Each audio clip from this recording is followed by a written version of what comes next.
Welcome to Ahead of the Game, a podcast brought to you by the Digital Marketing Institute. I'm your host, Will Francis, and today I'm going to be talking to Gordon Ryan all about AI ethics. Gordon, welcome to the podcast. Great to have you. Thanks, Will. It's an honor to be here. Looking forward to this. Well, I am, because I tell you, it's couldn't be a more timely conversation. I mean, AI has been in the air for obviously a few years now, but the ethics of it, I think, are becoming clearer. Public sentiment seems to be approaching some sort of all-time low on AI. So I'd love to ask you a little bit about that, but just start by giving us a quick tour of your background and the work you're doing today. My background was very much, well, I could go back to when I was a teenager. I was always curious about how things worked. I would take things apart. I just got into industrial processes, electronics, and that curiosity led me to start making things, get involved in mechanics, motorcycles. I studied philosophy when I was 19 years old in Bristol. But even when I was at university, I was building furniture for pubs and private clients. And that work eventually led to me working with artists, working with organizations. I got involved quite haphazardly in community projects and then art projects, gallery design, museum design, and I became a full-time designer, working very much in the physical field, designing physical spaces, physical experiences for brands eventually, and now working more in systems-oriented design as a consultant for design thinking. That's where I am at the moment. I understood everything you said there up to when you mentioned systems oriented design. So enlighten me. What does that mean? If I just go back to design first, Mm, I suppose the method behind design is always, if it's done well, it's gathering a clear understanding of what the mission is, what we're trying to do with the design, even if that's a chair or a restaurant or a shop. What effect are we trying to produce with all the small choices we can make along the way? And systems design is about understanding elements within a large context that affect one another. If you change this, what else changes as well? Where do the feedback loops exist? And a simple example would be if you were using systems design in housing, you might want to understand what the impact of lower energy costs has in terms of energy consumption and patterns of energy use. So by mm. understanding and mapping visually all these interconnecting relationships between moving parts in the big system, you can come to better decision making around achieving change. Yeah, I get it. I get it. So does this approach work for any kind of design? I think it's an approach that works. Going back to the physical world, a lot of design decisions hangs on personal aesthetic. And the Mm. choices we make are very centered around personal taste. And so certainly for interior design or furniture design, a lot of personal taste comes into the picture. But when it comes to a larger series of choices, it really helps to map out all the expected impacts of our decisions. So if you were Mm. designing a museum, for example, your choice of colors on the walls and size of signage, even the orientation of the spaces and the placing Mm. of the walking areas will impact the visitor's experience on multiple different layers. Psychological when it comes to lighting and wall colors, cognitively if they're struggling to find toilets or reception, and so in designing spaces, it's not just a question of choosing a wall color or material. Yeah. It's about considering multiple elements of the experience and making sure that you're keeping track of the impact you're trying to create with your small decisions. And so, yeah, Mm. it applies really well. And it was a way I was naturally thinking as a designer of physical spaces that has carried over into organizational change, which is where I'm working at the moment. It sounds like the kind of language you're using sounds a lot like my experience of UX design, user experience design, Yeah. which is about in apps and websites. It's about the job to be done. It's kind of the outcomes, Yeah. and also the experience along the way. Am I right in thinking there's quite a lot of similarity there? Exactly. And that is how I naturally shifted from one to the other. my way of thinking about the physical design was so suited to the digital world that Interesting. my the skills I developed and my particular approach very much suited the new world for me, which I moved across to about 6 years ago. How do you respond when you scroll in Instagram and you see an Instagram reel that starts with Claude just killed designers? That's a really good question. And my feeling is that I could say that in a way it's probably correct. And if it's not correct today, it'll be correct within the next 3 to 5 years. It'll have killed one type of design, and that would be the type of design that might be iterative and based on A/B testing. When you think as a UX designer that you would explore different colors and pure permutations of a landing site, the data-driven decisions that are happening in the life of a digital designer will be easily replaced by Claude. Yes. And Claude Design is already capable of matching design systems. Mm, And so it'll just be fed the company design system, which includes mm. colors, tones, contrasts, icons, and typeface. And it'll just be able to build with very simple instructions. It'll be able to build whatever you want. So in that sense, yeah, Claude will kill that type of designer. Isn't that the difference though between design and production? You know, I mean, in my agency years, I realized that there was design and production, right? You know, there's design of a system, of a logo, and choosing typefaces, colors, tones. Mhm. But then a more junior job was like, right, now create an ad or some sort of graphic using that design system. And that's a much more basic job that seems really well suited to AI, which, as you say, is great at following rules. But do you think it will replace true design? I think that I think that it's an interesting question. I work with a lot of designers. This is a hot topic, obviously, in our world at the moment, Yeah. and I think that because of the market we work in, there are so many opportunities for an AI model to go out and test, learn, or to absorb the wide spectrum of designs in the market and analyze the most successful ones to mimic it for you when you ask it to Yeah. design something. Yeah. And so it won't just go on the material you fed it, it'll go on its knowledge, its understanding of the patterns and public reactions to typical design choices. And it'll take all that information together and actually be able to produce something just as good, if not better, than a typical Mm. designer can manage. But even more than that, it's capable of simultaneously producing 5 versions. If the market is large enough, it'll produce 5 versions, test them all, and come back to you with numbers on the ones that are most successful and why. And that's taking it a step even further than a human designer could ever imagine doing, especially when it can be done within 20 minutes or 2 minutes compared to weeks of development that a designer might need. Yeah, true. How do you feel about that personally, as someone who's spent their life designing things? I think that for me, it doesn't affect me very much because where my soul feels good is in the craft side of design. Mm, I actually enjoy doing things physically, or if I'm mm, drawing a line, I'll enjoy the mind space that I have while doing that, and I'm quite happy to be led by data when it comes to the other side.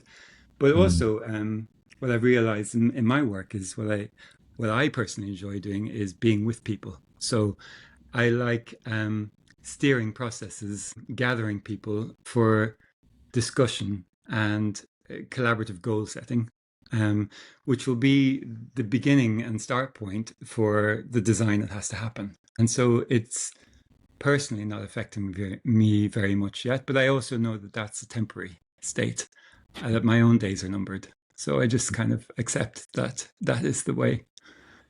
Potentially, we don't know yet. We truly don't fully know, do we? So yes, there's clearly, because of these kind of tools that are landing in our lap, there's a quite an urgency around AI adoption. To not adopt AI seems like an opportunity cost, right? Hmm. Um, but yet to adopt AI seems also like something of a minefield. So, do you think companies are spending enough time understanding the problem they're trying to fix, the thing they're trying to achieve before introducing AI? Yeah, I think it's AI itself. We still have to figure out what it's really good for in each individual context. And if you're a chemical company or science related, you might immediately see the power of the tool is to analyze and process huge amounts of data that were previously very difficult and complex to handle, and to make observations and patterns and suggestions for ways forward. And there we see the immediate benefits of the AI. But where you're in a different context, which is maybe development of public services or delivery of public infrastructure, the organization is set up in a way that's still quite clunky and bureaucratic. Mm. And in such contexts, everybody's trying to explore the benefits of AI, not quite understanding it, and certainly not understanding the problem they're trying to solve. And so your question was, do they understand, have they thought enough about what they're going to do with the AI before implementing it? Mm. I'd say many haven't. So we would say let's try experiment with AI, but we don't know the problem we're trying to solve with it. Is it just time saving? Or are we looking for new qualities or new opportunities to provide Mm. new services? Nobody's really sure. And organizations I'm meeting aren't very good at tracking it. They're not tracking the experiments and the results. And so that they haven't set clear direction for the use of AI, and they haven't set up systems for measuring the the benefits yet. So it's quite wild. Yeah, I mean, I don't think I've met anyone who's set up a framework for measuring the impact of it. So it's quite wild, and people are using it in ways that aren't really structured, or they're not receiving instructions. So they're exploring, taking notes in meetings with AI, summarizing notes, Mm. producing presentations, kind of halfway towards the company brand guidelines, not quite Mm. there. But all these kind of improvisations are popping up all over the place. And it is quite wild. Yeah. And there's a feeling that it's going to be useful, but we're not quite there in many organizations. So. Well, I think the difference with AI, and we've seen this with other things in the past, the thing about AI that's tricky for companies is that it's been made so easy for anyone. Like, your kids can use it, right? So then you get this sort of classic bring your own tech to work issue where people are just picking up the technology without permission from work, doing it in work, out of work, and you end up with this kind of very jagged level across your organization of people who are absolute pros at it because they've done lots of it in their own time or brought it to work, people who are using the wrong tools, people are uploading confidential company documents to their personal chat gpt, a free chat gpt account, so it must be a nightmare to try and orchestrate and organize that as a company.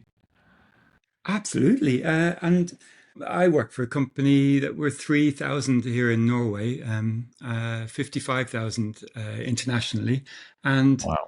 we deliver AI systems to large organizations, everything from government, healthcare services, maritime industry. We serve so many large organizations, and we know that it's Wild West. Everybody's using different tools, not amongst ourselves, but amongst our clients. Um, it's wild. I suppose it's like early GDP days where we were Yeah. playing with each other's data and pictures in all sorts of ways, and the company itself hadn't mapped where it was happening and how it was happening. And when we did start to map it, we found out that personal pictures were held on personal hard drives, were Mm. shared in ways that were non-compliant. People were having their images captured without their permission, stored on hard drives, and exchanged in internal mails or even external press Mm. releases about an event, etc. And so when we actually started to look at it with GDPR, we could see how much had gone wrong. And we're at that early stage now with AI where we haven't even mapped how it has come into our organizations. And we certainly haven't analyzed the uses in relation to something like the European AI Act for high risk uses or categorization of risk. These are not things that are happening very well within organizations yet. No, it's true, isn't it? Right. Okay. So, just out of interest, if you had to sort of list the top ways that you use AI personally in your job, what are they currently? For myself, I suppose I do a lot of very mundane use of AI where I might be meeting a new client. I don't know Mm. very much about them yet, and I'll I'll ask a language model to analyze the last 5 years of annual reports, um, Mm. and put in a simple question like, "What does this organization typically struggle with? Give me its five main successes over the last 5 years Yeah. and persistent troubles that are occurring."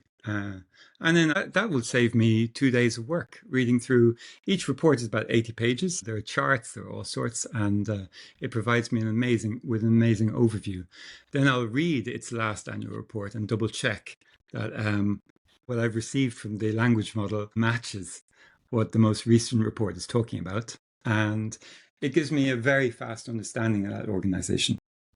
Um, Yeah, no, that's interesting. So you lead this responsible AI community. yeah.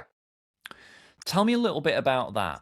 Well, I suppose back to your other question, my colleagues deliver AI systems and they would be designing systems for specific clients. We develop an AI model for analyzing results sent back by forestry projects for the Norwegian International Aid Agency, Yeah, NORAD. And yeah, so, what NORAD do, they're the Norwegian government's organization for distributing foreign aid for housing, education, medical, and environmental. They process an awful lot of annual reports coming in for forestry projects. And we have helped them develop an AI system for analyzing reports and seeing how the data has developed over time, over the last 10 years, to spot patterns that help us understand why initiatives have worked and why have they failed. If you take forest data and match it with weather data and water information as yeah. well as nutrient samples, you can map together very complex sets of data to understand better how a new forestry project might fare. So they're using AI to do that. And the company I work for is responsible for delivering that system. As responsible AI representative, I went into NORAD to run a workshop to help understand how this new AI system would affect the NORAD consultants, the NORAD experts in forestry. Right. So then I went in and worked with a group of foresters and worked with future scenarios based on the concept that they would no longer read these reports themselves, that the reports would be analyzed by AI. And how would that make them feel? And we spent a day where they just did a bit of role play, they did a bit of discussion, and they came to react upon a 5 year, 10-year future scenario where reports were automatically generated and automatically interpreted, and what would their life be like? And the outcome was really interesting. They could Mm. see the benefits of data analysis across the years, but they were scared that they would lose the personal relationship they had with the forestry representatives internationally. I think that's probably quite a common concern, isn't it? Because Yeah, you can get there's okay that's messy admin work we're yeah, taking away, but it also it does take away a human connection, and then that's an opportunity to ask like, well, what do you think? What's your interpretation? yeah. Yeah, Mm. and what knowing the foreign representative who's working in Brazil or Southern Africa, knowing those people, if they're quiet about a certain thing in a report, and you know that person, you Mm. know to push for that information. Hey, Robert, you mentioned nothing of this in your report. Yeah. Why? Can you tell me about it? But that relationship wasn't just an important thing for their quality of understanding of how this money was being used internationally. It was also a very important part of their identity as forestry consultants in Mm. Norway. And Mm. they were horrified at the thought of losing that international connection, because their identity was very much hung up on the fact that they work with a global organization with connection all around the world. They meet people at conferences. They have these relationships that make them feel connected to a wider world. if you took that away, they'd just be spreadsheet pushers in Oslo, Mm. losing that. And so they realized that relationship was a connection that was essential to their work and their identity. Um, so on a more positive level, the conclusion of the day was that they could see the tools would save them time, but they were then able to discuss for the first time what they might do with that new time saved. By having extra time, they could even have more relationship with those people abroad by picking up the phone, by writing more often, that you wouldn't be so hung up on the report, but you could actually develop and foster the relationships, Mm. attend more conferences, produce more knowledge articles, and discuss amongst each other more often during the working week. And that was an aha moment for them, that they would actually go, okay, if we organize properly around this, we can secure that extra time to boost our sense of identity and connection to the world around us, and not just to take on more workload because we've saved a bit of time and be back in the same situation with less relationship. Yeah, absolutely. Oh, that's very interesting. My sense is that most companies aren't thinking that deeply about it, and they don't have a responsible AI implementation committee or group or person, you know? So are you saying that in a nutshell, your sort of take on responsible AI is what's the impact? Again, it kind of back to the stuff you're talking about in your design thinking. What is the impact of doing this on the person in the multifaceted human way? You know, how do they feel about it? How does it affect their identity? How does it affect their relationships, their working day? Um, is that what we're talking about? Exactly. And that is a human impact assessment, which is it's really worth doing. And I think that It's cool. that is what we're talking about. Ethical AI, I suppose, in a nutshell, to me, is beyond compliance, doing more than is just Mm. required by regulation, but really coming to understand the impact of new technology on your own workers, on the people who are served by your organization, and making sure that they benefit, that this new tool increases quality, increases welfare, and increases personal motivation and satisfaction with the work we do, and not just looking at saving time. Yeah, saving time or just getting more done. Uh, Um, it might seem like a sort of facile question, but why? yeah. Why should that matter to a company? Why should it matter to a company is an interesting question. To the leaders, I think that a commercially driven company is going to be interested in increased productivity and reduced labor costs. And so there are good commercial reasons to seek efficiency wherever possible, to maximize quality for good market positioning. And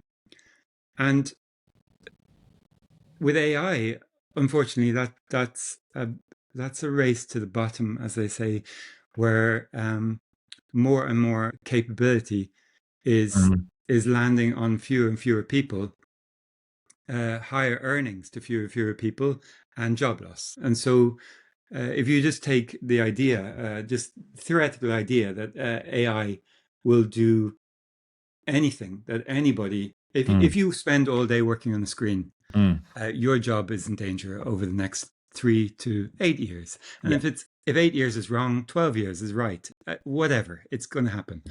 So there's a choice. Do all our companies start taking this shape where there are a few people at the top and an AI agents doing the rest, Mm. competing against AI first companies, which are basically nearly no humans and all AI? Is that the way we're going? Or are we going to start distributing the benefits of technology and allowing people maybe to increase their welfare at work, reduce working hours, and have the same level of productivity? And that's an organization's choice. And that really sits with the organizational values. What does an Mm. organization want to do with its employees? Do they want to create meaningful, happy workplaces where people spend more time at home with their communities, with their family, and enjoy a fantastic life quality? Or do they want people to work long hours, 5-day weeks, and reduce the workforce with this new technology? Yeah, I mean, it becomes about your competitiveness as an employer, Yeah. and about your maybe your employer brand, as we call it, your reputation as an employer, right? Yeah. Because it all sounds lovely, and it would be easy for someone to hear what you've just said and be like, "Mate, these are profit-seeking corporations. They don't care if you're happy or having a Yeah. nice time or able to pick your kids up from school. They are rinsing you. You are a human resource. Wake up." But of course, the reality is actually it is important because it will become competitive. And if I'm an expert in maritime logistics and that I'm looking for a job, I'm not going to choose the company that works me 50 hours a week when all the other companies are actually got more flexible working. And there's one particular company that really kind of looks after you. I'm going to go and work for them. And it's about reducing surely that employee churn as well. If people are constantly leaving your company because you're one of the worst to work for in your industry, it's bloody expensive. I know from experience, it's really expensive and difficult to hire people, isn't it? And that becomes a problem. Absolutely. As an organization, you can look to increase the quality of the service you provide, maximize on your relationship building with your clients, create an amazing work environment that attracts the most fantastic workforce, Mm, and look much more towards market resilience than market position growth. And mm, what that means is there's something that happens there, that we have to mention, which is this growth focused mindset in business. In my mind, has to go, and it's not just my mind. If we accept that growth and environmental destruction are linked permanently, mm, and empirically, this is what they are. They are linked. mm, It is green growth is not really delivering. The more our economies grow, we destroy the environment more. We extract more materials and we yeah. use more energy. And if we accept that, then we just have to say that to achieve our sustainability goals, we really have to start looking at stagnating growth, Mm, or reduce, or going the opposite way. And so I think our models of business have to have some kind of a landing plan where we plateau. It can't be hockey stick all the way. It has to be a good, profitable business now that's making fantastic turnovers might do well to think about how they smoothen off, plateau, and achieve incredible, strong stability in a market that is going to start shrinking or stabilize.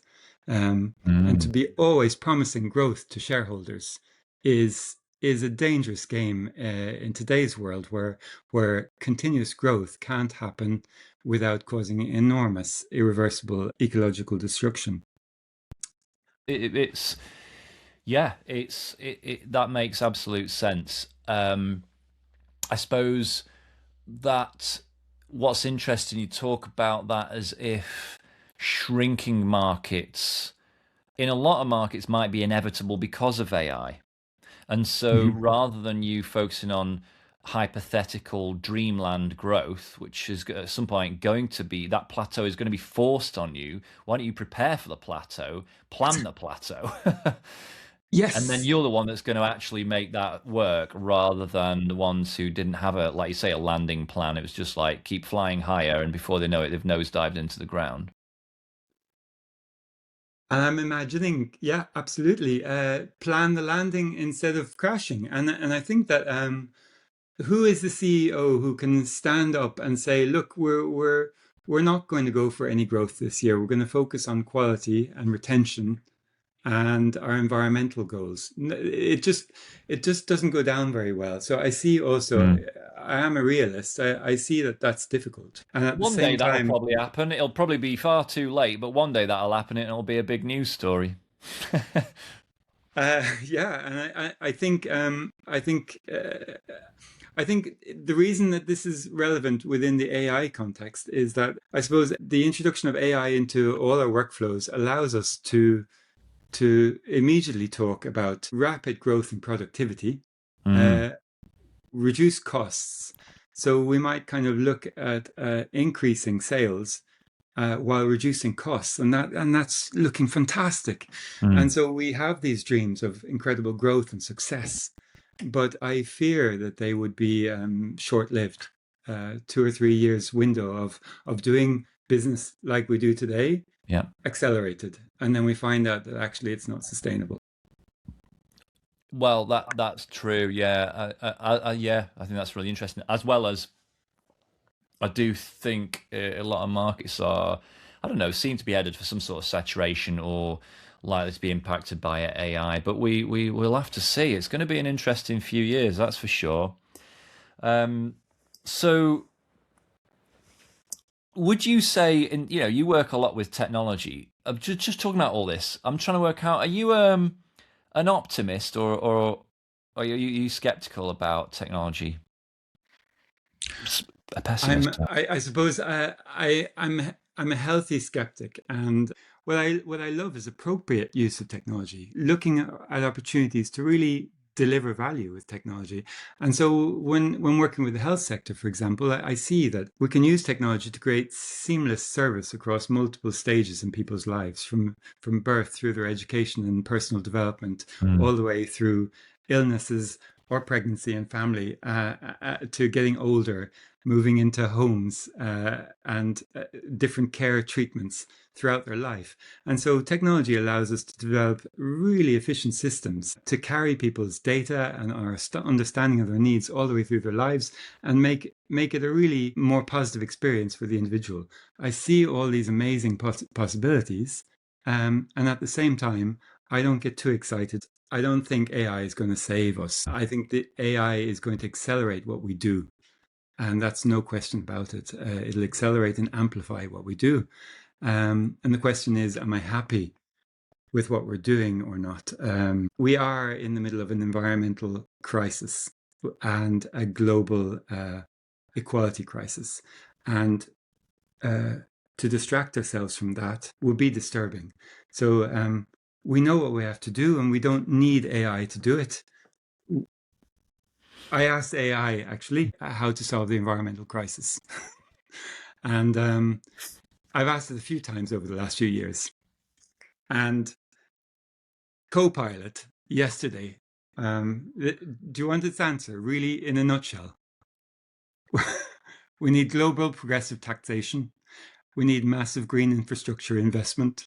We need technology transfer to the global south, universal social protection, global minimum free healthcare, education, and housing for all, and carbon pricing with redistribution of wealth and taxes from carbon. And all Wow. these solutions are so obvious. Um, AI also knows them, but we're not capable as a global community of implementing the solutions that we know are there. Um, and instead, we're on an AI race somewhere. And the question that comes up in my mind is, what is the human project? What are we all trying to do with this? What are we trying to do? We can solve global inequality and the climate crisis Mm. today. We could have done it 10 years ago, but that's not what we're working at. We're working on constant market growth, profit for a few, and AI is going to accelerate that. It's geared Yeah. to accelerate it. Well, it is. I mean, that's a whole issue, isn't it? That's a whole other topic. And clearly, I don't know anywhere in the world currently where there's an elected leader who is elected on the kind of bold green initiatives you're talking about. They're generally elected on how can we, achieve growth, business growth in a pretty short term, and then usually some populist stuff thrown in. So, I mean, how we get past that, I don't know. I'm not qualified to know. But what I wrangle with, and talk about in my content about AI is I think I'm probably very similar to you, and I'm worried about the where data centers are getting built, how they're getting built, their impact, how the use of AI impacts the environment. How do you reconcile that? How do you reconcile your care and love of the planet with the utility of AI and your own use of it? Um, I think I would reconcile it in similar ways to how I use all technology and infrastructure around me. There is a clash and a tension between how I live and the services I use and its impact Mm, abroad or on the environment. And so this is something I've come to accept in a way.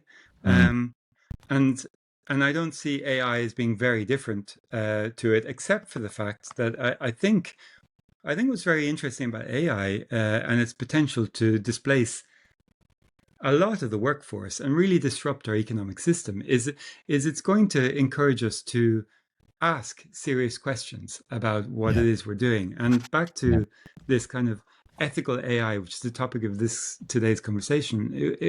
What's beautiful about the arrival of AI is that AI can help us do anything and it can deliver amazing results. We just have to be really good at defining what it is we're trying to do. And mm, so this will rush towards us, this need to assess as organizations, as company, are we going to be constantly looking for improvement in bottom line, market share, profitability, productivity, or are we going to talk to our employees about the type of workplace we want to create, the type of future we want to create? And let's define it together and work systematically towards it. And AI will help us on that route. If we start going towards shorter working weeks, for example, it'll give us an opportunity to spend 2 more days at home. mm. And then in that space, we start to understand what life might be like if we had more time. A question to you: would you know anybody in your sphere who wouldn't welcome a little bit more time at home with the family, with community? um, no, I would. Yes, I don't know anyone who wouldn't want that, right? And I think what you're saying is it's not gonna put us all at home 24/7 overnight. We're going to perhaps be given a taster of it by getting maybe one day off a week. And we'll start to think, what if this was two? What if this was three? What would I do with my time? Maybe I could run a community project. Maybe I could learn a craft and teach other people how to do that craft in little small groups. All this other stuff becomes possible because humans, okay, there are some of us who just want to sit around and watch box sets, and there's a place time for that for everyone. But we humans are hardwired to do stuff with their time, Yeah, aren't they? yeah, And if you just leave people at home, like we saw in the pandemic, and everyone mastering the art of sourdough and banana bread and other yeah. crafts, we will do stuff, useful, interesting stuff with our time. Yes, and the immediate challenge of filling new time is sometimes disturbing, but we Yeah, need practice. We need a space in order to yeah, grow into that and just see, well, wow, given more time, yeah, I will do that community garden. I will start growing more of my food, not just because I want to save money buying food, but more because I like hanging out with other people and I like having a relationship to my food, etc. yeah, The thing is, we have to choose in a way. Do we have a future where the organization we're working for sees saved time, improved productivity as an opportunity to reduce workforce and improve the profits of shareholders? Or does the organization we're working with dare to say, let's give everybody a day off and with the same turnover or slightly less slightly less growth and turnover, yeah. do we start passing the benefits on to the whole workforce? Um, and I like the idea of having an organization that is stuck at 1,000 employees, but they're the 1,000 best employees, and there wouldn't be anyone dreaming of leaving because it's an amazing thing to work there. It's just a piece of magic in the world. Mm. So I've always been an optimist in that way that I like the idea of that. I see it's difficult, but I like the idea. Yeah, yeah. I think we all do, and hopefully that optimism shapes the actual future that we arrive into. Um, for sure. I mean, thinking about our audience is largely marketers. Hmm. Do you have any take on, you know, what you see as perhaps the long term impact of that kind of work? Do you think there are any parts of it that shouldn't be automated with AI? I think what shouldn't be automated will be with marketing. It's going to be it's quite tricky. What's happening with marketing already is that we've gone from, I suppose, early day marketing, which was pulling emotional strings and showing pictures Yeah, of lovely lifestyles, selling washing machines, selling cars. We were very much having a broadcast singular message to everybody, giving them a spice and a hunger for something. But they still were very aware of what was going on. They see the billboard, they see the poster, and yeah, they know what it is. And they can take or leave it, but it's very transparent, the old world of advertising and marketing. mm, Um, what's happening today is more sinister, and so what's happening is we've gone from selling people's data to selling kind of behavioral engineering. And how that behavioral engineering happens in the background, nobody's quite aware. And yeah, so I think the marketing industry is going to, it's probably already meeting a bit of skepticism and pushback, yeah. because it's becoming Yes. so powerful. And so I think that I think when AI gets into marketing, the level of precision messaging across multiple platforms that can happen to somebody at all ages is starting to get really creepy, and it looks like behavioral manipulation.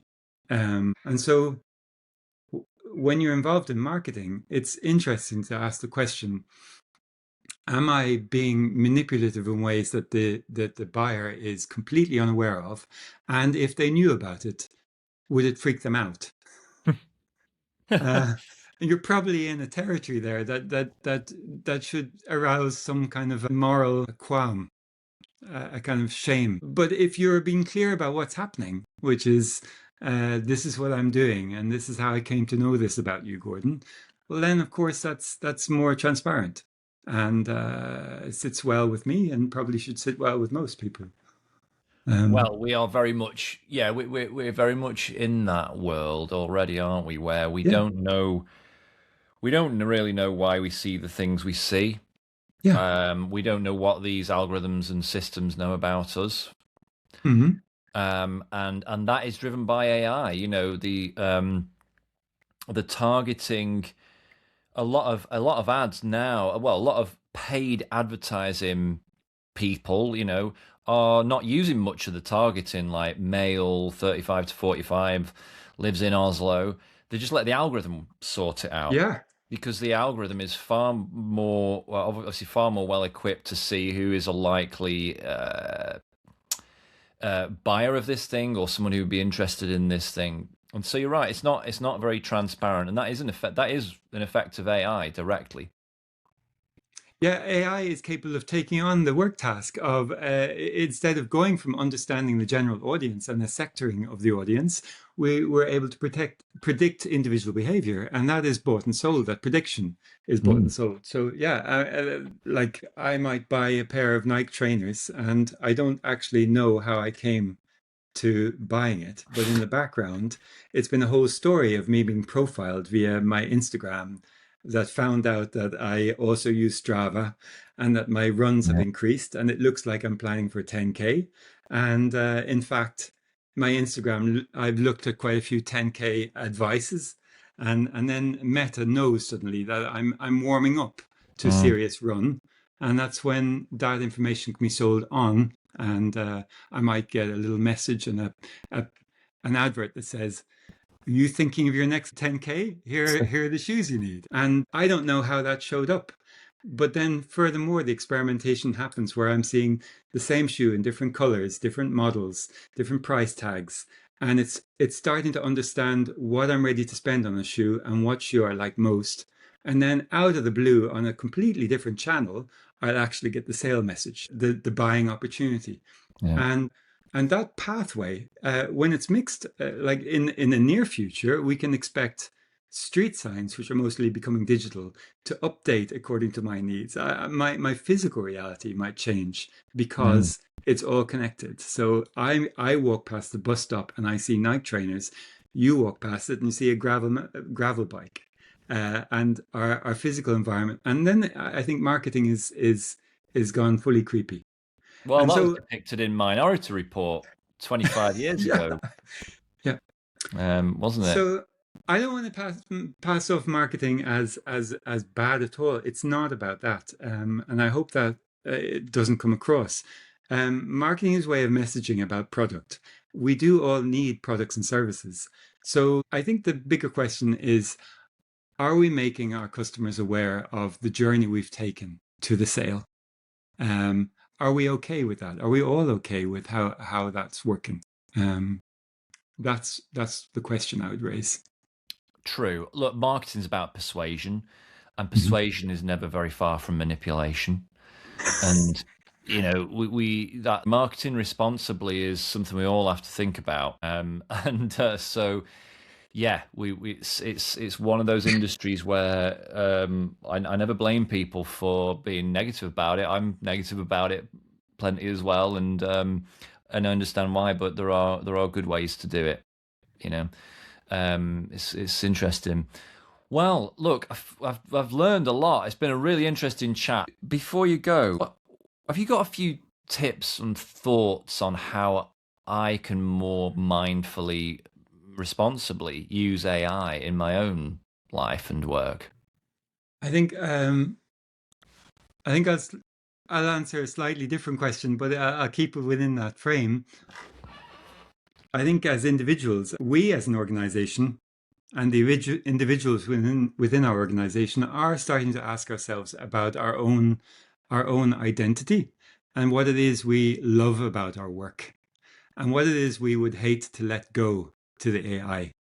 Mm. And so, by identifying the things that we uniquely enjoy about our work and that form part of our identity, and by holding them precious, even protecting them, we start to understand things that we're quite happy to let go of and things that we're happy to embrace. And in a way that can enthuse new excitement about the work that we do, while allowing AI to take the things that we're quite happy to let go of.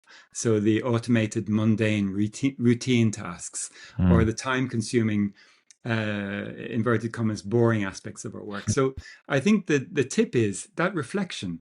What is it that you love doing, and what are you happy to let go, and to take a more active role than a passive? Well, let's see what happens with AI. And I think Yeah. that is the biggest, most important tip I could offer.